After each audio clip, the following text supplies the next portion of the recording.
एक युवक ने बुद्ध से आकर कहा, मेरा गांव अशिक्षित है। मैं अपने परिवार से झगड़कर थोड़ा बहुत पढ़ पाया हूँ। आगे और पढ़ना चाहता हूँ, किंतु सभी रोक रहे हैं। घर के लोग सोचते हैं कि खेती में खूब पैसा है और उसके लिए किसी शिक्षा की आवश्यकता नहीं है। यही सोच गांव वालों की भी है। कृपया आप मेरे गांव चलकर वहां शिक्षा का प्रसार करवाइए। बुद्ध युवक की बात मानकर गांव आ गए। धर्म भीरू ग्रामीणों ने बुद्ध का सत्कार किया और रोज उनके प्रवचन सुनने आने लगे। बुद्ध जब भी शिक्षा का महत्व बताते, ग्रामीण विरोधी मत रखते। एक दिन एक महिला अपने 5 साल के बच्चे के लिए पूछने लगी कि उसे किस उम्र में शिक्षा दिलवाएं। तब बुद्ध ने समझाया कि तुम्हें तो 5 वर्ष पूर्व उसकी शिक्षा शुरू कर देनी थी।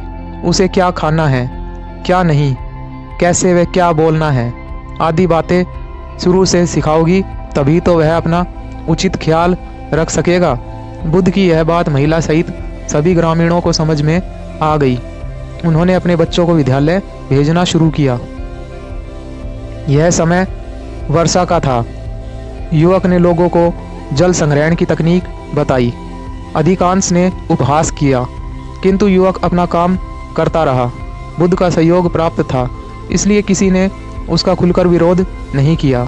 जब गर्मी में भीषण जल संकट के कारण फसलें सूखने लगी, तो युवक ने कुएं खुदवाए, जिनमें जल संग्रहण की तकनीक के कारण खूब पानी निकला। ग्रामीण अब शिक्षा का महत्व समझ चुके थे। धीरे धीरे संपूर्ण गांव शिक्षित हो गया। ज्ञान हर उम्र में अर्जित किया जा सकता है।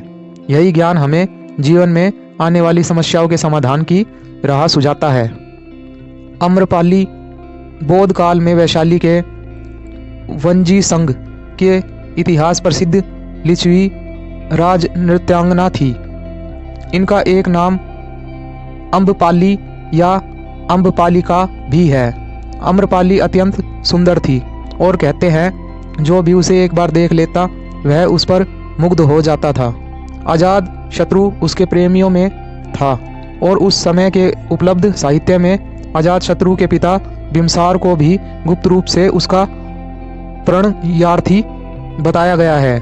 आम्रपाली को लेकर भारतीय भाषाओं में बहुत से काव्य, नाटक और उपन्यास लिखे गए हैं। एक बार की बात है, महात्मा बुद्ध अपने शिष्यों के साथ घूमते हुए वैशाली नगर में पहुंचे। वैशाली को उस समय 16 महाज जनपदों में एक महत्वपूर्ण जनपद माना जाता था, जिसकी ख्याति दूर दूर तक फैली हुई थी। यह नगरी परम वैभवशाली और हर तरह से संपन्न थी। महात्मा बुद्ध के आने की बात पूरे नगर में फैलते देर न लगी। जिसे जब पता चलता वह तभी उनसे मिलने पहुंच जाता और उनके उपदेश सुनकर खुद को भाग्यशाली समझता। बुद्ध का चरित्र ही ऐसा प्रभावशाली था कि उनसे प्रभावित हुए बिना कोई नहीं रह सका। उस नगर की गणिका और राजनर्तकी आम्रपाली भी बुद्ध से मिलने की इच्छुक थी। वह खुद महात्मा बुद्ध के पास चलकर आई और उन्हें अपने घर भोजन करने के लिए आमंत्रित किया। उसने इतने सरल और प्रेम भाव से बुद्ध से विनती की कि बुद्ध मना नहीं कर सके। जब यह बात उनके शिष्यों को पता चली कि महात्मा बुद्ध ने एक गणिका का आमंत्रण स्वीकार किया है, तो सबने इसका विरोध किया। महात्मा बुद्ध ने बड़ी सरलता से अपने शिष्यों से कहा, मैंने तो उसकी प्रेम भावना देखी। उसने जिस भावना से मुझे बुलाया है वह बिल्कुल पवित्र और निश्चल था। वह आज मुझसे मिलने एक गणिका बनकर नहीं, बल्कि एक भक्ति भाव से आई थी। फिर भला मैं कैसे उसका आमंत्रण स्वीकार न करता, वह चाहे एक वैश्या हो या फिर कोई सन्यासी। यथा समय बुद्ध आम्रपाली के घर भोजन के लिए गए। वह पहले से ही भोजन की सारी व्यवस्था करके भगवान बुद्ध के आने की राह देख रही थी। मन में यह विचार भी आ रहा था कि कहीं बुद्ध अपनी बात से मुकर कर ना आए। इतने बड़े सन्यासी भला क्यों एक वैश्या के बुलाने पर उसके घर आकर भोजन करेंगे। परंतु जैसे ही आम्रपाली ने बुद्ध को अपने घर आते देखा, उसकी प्रसन्नता का ठिकाना ना रहा। वह दौड़कर दरवाजे पर गई और उनका स्वागत किया। खुद अपने हाथों से भोजन परोसा और उनकी आवभगत की। महात्मा बुद्ध के शिष्यों ने जो उनके साथ आए थे, जब एक वेश्या को, जिसके कदमों में खुद सम्राट बिम्बसार से लेकर अजात शत्रु थे, पूरी वैशाली जिनके एक झलक पाने के लिए तरसती थी, उसे एक सन्यासी के लिए ऐसा व्यवहार करते देख बुद्ध के शिष्यों के मन में अपने गुरु के लिए सम्मान और ज़्यादा बढ़ गया। अम्रपाली ने महात्मा बुद्ध के व्यक्तित्व के बारे में जैसा सुना था, उनसे मिलने के बाद वह उससे ज़्यादा प्रभावित हुई और उसी समय वह बुद्ध की शरण में चली गई। अपनी सारी संपत्ति वह बुद्ध मठ के नाम करके आजीवन भिक्षुणी बन गई। बहुत पुरानी बात है। गौतम बुद्ध एक शहर में प्रवास कर रहे थे। उनके कुछ शिष्य भी उनके साथ थे। उनके शिष्य एक दिन शहर में घूमने निकले तो उस शहर के लोगों ने उन्हें बहुत बुरा भला कहा। शिष्य को बहुत बुरा लगा और वे वापस लौट गए। गौतम बुद्ध ने जब देखा कि उनके सभी शिष्य बहुत क्रोध में दिख रहे थे तो उन्होंने पूछा, क्या बात है, आप सभी इतने तनाव में क्यों दिख रहे हैं? तभी एक शिष्य ने क्रोध में बोला, हमें यहाँ से तुरंत प्रस्थान करना चाहिए। जब हम बाहर शहर में घूमने गए तो वहाँ के लोगों ने बिना वजह हमें बहुत बुरा भला कहा। जहाँ हमारा सम्मान ना हो वहाँ हमें एक पल भी नहीं रहना चाहिए। यहाँ के लोग सिर्फ दुर्व्यवहार के सिवा कुछ नहीं जानते। गौतम बुद्ध ने मुस्कुराकर कहा, क्या किसी और जगह तुम सद्व्यवहार की अपेक्षा रखते हो? दूसरा शिष्य बोला, इस शहर से तो भले लोग ही होंगे। तब गौतम बुद्ध बोले, किसी जगह को सिर्फ इसलिए छोड़ देना गलत होगा कि वहाँ के लोग दुर्व्यवहार करते हैं। हम तो संत हैं, हमें तो कुछ ऐसा करना चाहिए कि जिस स्थान पर भी जाएं, उस स्थान को तब तक न छोड़ें जब तक अपनी अच्छाइयों से वहाँ के लोगों को सुधार ना दें। हम जिस भी स्थान पर जाएं, वहाँ के लोग का कुछ न कुछ भला करके ही वापस लौटे। हमारे अच्छे व्यवहार के बाद वह कब तक बुरा व्यवहार करेंगे? आखिर में उन्हें सुधरना ही होगा। वास्तविकता में संतों का कार्य तो ऐसे लोगों को सुधारना ही होता है। सही चुनौती वो है जब हम विपरीत परिस्थितियों में खुद को साबित कर सके। ये सभी बातें सुनकर बुद्ध के प्रिय शिष्य आनंद ने प्रश्न किया, उत्तम व्यक्ति किसे कहते हैं? इस पर बुद्ध ने जवाब दिया, जिस प्रकार युद्ध में बढ़ता हुआ हाथी चारों तरफ के तीर सहते हुए भी आगे बढ़ता है, ठीक उसी तरह उत्तम व्यक्ति भी दूसरों के अपशब्दों को सहते हुए अपना कार्य करता रहता है। खुद को वश में करने वाले प्राणी से उत्तम कोई और नहीं हो सकता। गौतम बुद्ध की बात शिष्य को अच्छी तरह से समझ में आ गई और उन्होंने वहां से जाने का इरादा त्याग दिया। एक बार गौतम बुद्ध से अभय राजकुमार ने प्रश्न किया कि क्या श्रमण गौतम कभी कठोर वचन कहते हैं? उसने सोचा था कि नहीं कहने पर वह बताएगा कि एक बार उन्होंने देवदत्त को नरकगामी कहा था, और यदि हाँ कहे तो उसने पूछा जा सकता है कि जब आप कठोर शब्दों का प्रयोग करने से स्वयं को नहीं रोक पाते, तब दूसरों को ऐसा उपदेश कैसे देते हैं? बुद्ध ने अभय के प्रश्न का आशय जान लिया। उन्होंने कहा, इसका उत्तर न तो हाँ में दिया जा सकता है और न ही नहीं में। अभय की गोद में एक छोटा बालक था। उसकी ओर इशारा करते हुए बुद्ध ने पूछा, राजकुमार, यदि दाई के अनजाने में यह बालक अपने मुख में काट का टुकड़ा डाल ले, तब तुम क्या करोगे? मैं उसे निकालने का प्रयास करूंगा। यदि वह आसानी से न निकल सकता हो तो बाएं हाथ से उसका सिर पकड़कर दाहिने हाथ की उंगली को टेढ़ा करके उसे निकाल लूंगा। यदि खून निकलने लगे तो भी मेरा यही प्रयास रहेगा कि वह काट का टुकड़ा किसी न किसी तरह बाहर निकल आए। ऐसा क्यों? इसलिए कि भंते, इसके प्रति मेरे मन में अनुकंपा है।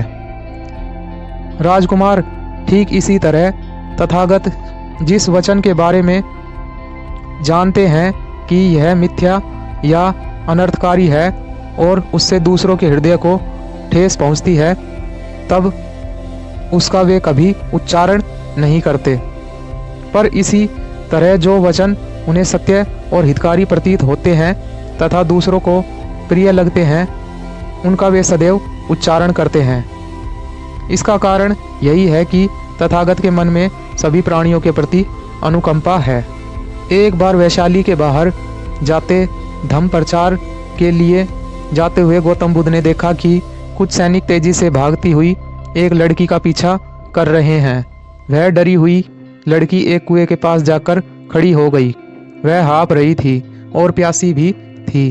बुद्ध ने उस बालिका को अपने पास बुलाया और कहा कि वह उनके लिए कुछ पानी कुएं से निकाल ले, स्वयं भी पिए और उन्हें भी पिलाए। इतनी देर में सैनिक भी वहां पहुंच गए। बुद्ध ने उन सैनिकों को हाथ के संकेत से रुकने को कहा।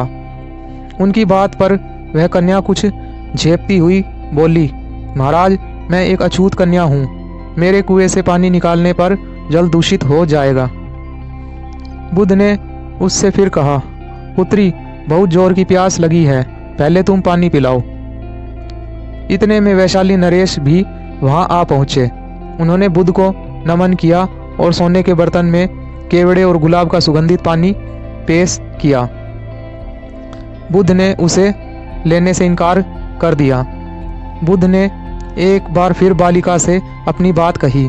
इस बार बालिका ने साहस बटोरकर कुएं से पानी निकाल कर स्वयं भी पिया और गौतम बुद्ध को भी पिलाया। पानी पीने के बाद बुद्ध ने बालिका से भय का कारण पूछा। कन्या ने बताया, मुझे संयोग से राजा के दरबार में गाने का अवसर मिला था। राजा ने मेरा गीत सुन मुझे अपने गले की माला पुरस्कार में दी, लेकिन उन्हें किसी ने बताया कि मैं अछूत कन्या हूँ। यह जानते ही उन्होंने अपने सिपाहियों को मुझे कैद खाने में डाल देने का आदेश दिया। मैं किसी तरह उनसे बचकर यहाँ तक पहुँची थी। इस पर बुद्ध ने कहा, सुनो राजन, यह कन्या अछूत नहीं है, आप अछूत हैं। जिस बालिका के मधुर कंठ से निकले गीत का आपने आनंद उठाया, उसे पुरस्कार दिया, वह अछूत हो ही नहीं सकती। गौतम बुद्ध के सामने वह राजा लज्जित ही हो सकते थे। भगवान बुद्ध देव और मनुष्य के शास्ता थे, परंतु सबसे पहले वह मनुष्य थे। मनुष्य बढ़कर देवता बनता है, यह प्राचीन मान्यता थी। आज भी हम मनुष्यताओं के ऊपर देवत्व की बात करते हैं, परंतु बुद्ध ने इस क्रम को पलट दिया था। उन्होंने कहा, यह जो मनुष्यता है वही देवताओं का सुगति प्राप्त करना कहलाती है। देवता जब सुगति प्राप्त करता है तब वह मनुष्य बनता है। देवताओं में विलास है, राग, द्वेष, ईर्ष्या और मोह भी वहाँ है। निर्वाण की साधना वहाँ नहीं हो सकती। इसके लिए देवताओं को मनुष्य बनना पड़ता है। मनुष्यों में ही देव पुरुष का आविर्भाव होता है, जिनको देवता नमस्कार करते हैं। मानवता धर्म का उपदेश देने वाले बुद्ध स्वयं मानवता के जीते जागते रूप थे। यहाँ उनके जीवन से संबंधित कुछ प्रसंग दिए जाते हैं, जिनसे उनके व्यक्तित्व में बैठी हुई गहरी मानवता का दर्शन होता है। भगवान का परिनिर्वाण होने वाला है। रात का पिछला पहर भिक्षु उनकी शैया को घेरे बैठे हैं। बुद्ध उन्हें उपदेश दे रहे हैं, कह रहे हैं, भिक्षुओं, बुद्ध धर्म और संघ के विषय में कुछ शंका हो तो पूछ लो। पीछे मलाल मत करना कि भगवान हमारे सामने थे पर हम उनसे कुछ पूछ न सके। कोई शिष्य नहीं बोलता, भगवान 3 बार कहते हैं, पर कोई भिक्षु कुछ पूछने को नहीं उठता। भगवान को शंका होती है कि कहीं वे उनके गौरव का विचार करके पूछने में संकोच तो नहीं कर रहे, इसलिए वह कहते हैं, शायद भिक्षुओं, तुम मेरे गौरव के कारण नहीं पूछ रहे। जैसे मित्र मित्र से पूछता है, वैसे तुम मुझसे पूछो। बुद्ध अपने शिष्यों की समान भूमिका पर आ जाते हैं। उनकी यह विनम्रता मनुष्य धर्म की आधार भूमि है। बुद्ध ने अपने को भिक्षुओं का कल्याण मित्र कहा, जो उनकी मानवीय सहृदयता और विनम्रता को सूचित करता है। एक दूसरा दृश्य भी उसी समय का है। चंद करमार पुत्र के यहाँ बुद्ध ने अंतिम भोजन किया था। उसके बाद ही उन्हें खून गिरने की कड़ी बीमारी हो गई थी, जो उनके शरीरांत का कारण बनी। बुद्ध को उसके हृदय का बड़ा ध्यान था। भक्त उपासक को यह अफसोस हो सकता था कि उसका भोजन करके ही भगवान का शरीर छूट गया। इसलिए आखिरी सांस लेने से पहले उन्होंने आनंद को आदेश दिया। आनंद चंद करमार पुत्र की इस चिंता को दूर करना और कहना, आयुष्मान, तूने बड़ा लाभ कमाया कि मेरे भोजन को करके तथागत परिनिर्वाण को प्राप्त हुए। जिसके हृदय में अगाध करुणा थी वह ऐसा क्यों न करता।